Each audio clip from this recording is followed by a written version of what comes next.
All engine running. We choose to go to the moon in this decade and do the other things. Not because they are easy, but because they are hard. Houston, we see you on a Cerebral, over. Tranquility Base here. The Eagle has landed. That's one small step for man, one giant leap for mankind. For decades, Buzz Aldrin was one of the most trusted men on Earth, a decorated fighter pilot, a test pilot who flew experimental aircraft at the edge of survivability, a PhD physicist trained at MIT, and the second human being to ever step onto the surface of the moon. That's one small step for man, one giant leap for mankind. He was not a conspiracy theorist. He was not an outsider. He was not someone speculating from a distance. He was the evidence. For most of his life, Aldrin defended the Apollo missions with absolute certainty. I'm totally in favor of freedom of speech, but I think people need to be responsible when they think about intentionally, for their own benefit, misleading the young people who are the future leaders of our world. When skeptics questioned the moon landings, he shut them down immediately. In one infamous moment, he physically struck a man who accused him of lying. Saying I misrepresented myself? Away from me. You're a coward and a liar and a thief. Because to Buzz Aldrin, the moon landing wasn't a belief, it was memory. He remembered the violent vibration of the Saturn V, the bone-crushing acceleration, the silence of Earth falling away, the impossible stillness of the lunar surface.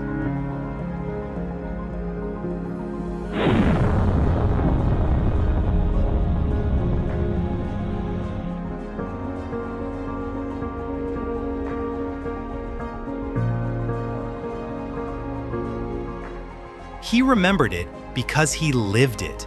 But memory alone does not guarantee the whole truth.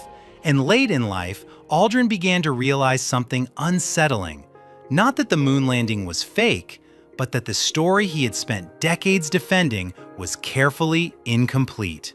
And the moment that realization settled in did not happen on the moon, it happened years later when Aldrin finally understood what he had never been allowed to talk about.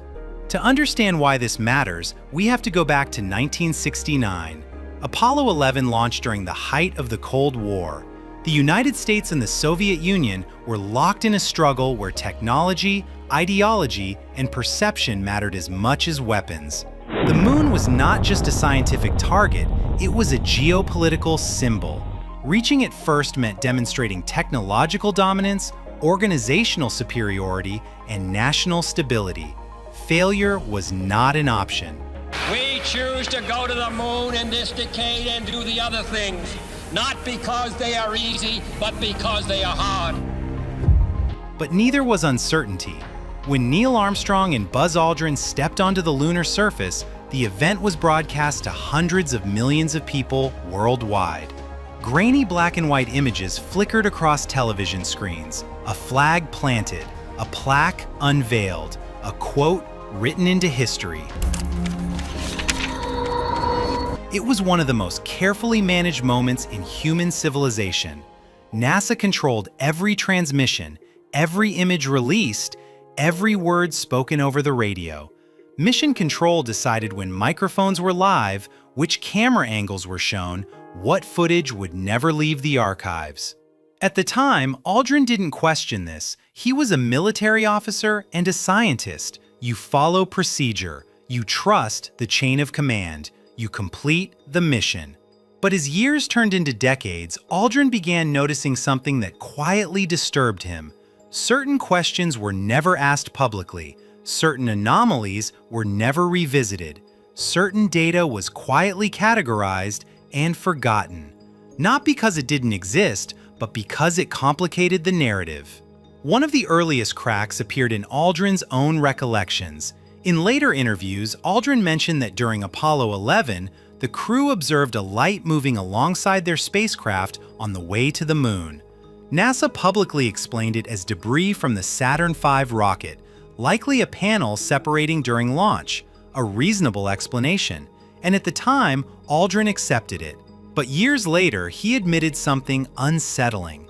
They didn't actually know what it was, and more importantly, they were told not to speculate.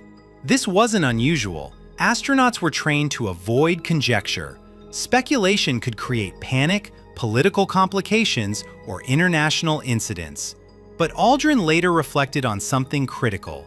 Science advances through questioning. Silencing curiosity wasn't scientific, it was strategic. As Aldrin aged, he became more candid, not reckless, but less constrained by institutional loyalty.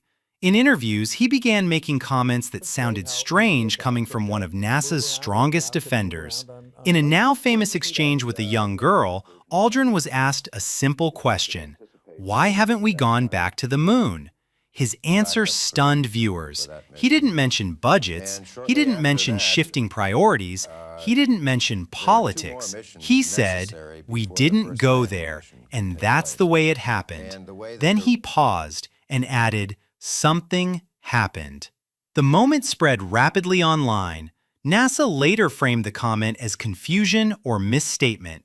Aldrin clarified what he meant, but the unease lingered. Because Aldrin wasn't denying Apollo, he was expressing frustration. Frustration that the moon landings had become frozen in time. Frustration that technology once capable of reaching another world was declared lost. Frustration that original telemetry tapes were erased, overwritten, or discarded. Aldrin understood engineering. Data is not casually destroyed unless someone decides it is no longer useful or no longer safe to preserve. As Aldrin became involved in planning future missions, particularly long-term Mars proposals, the contrast became impossible to ignore. Modern missions emphasized transparency, raw data released publicly, multiple redundant recordings, independent verification. Apollo had none of that openness. Everything passed through centralized control. Scientific findings were filtered through political necessity. Aldrin reportedly told close associates something revealing.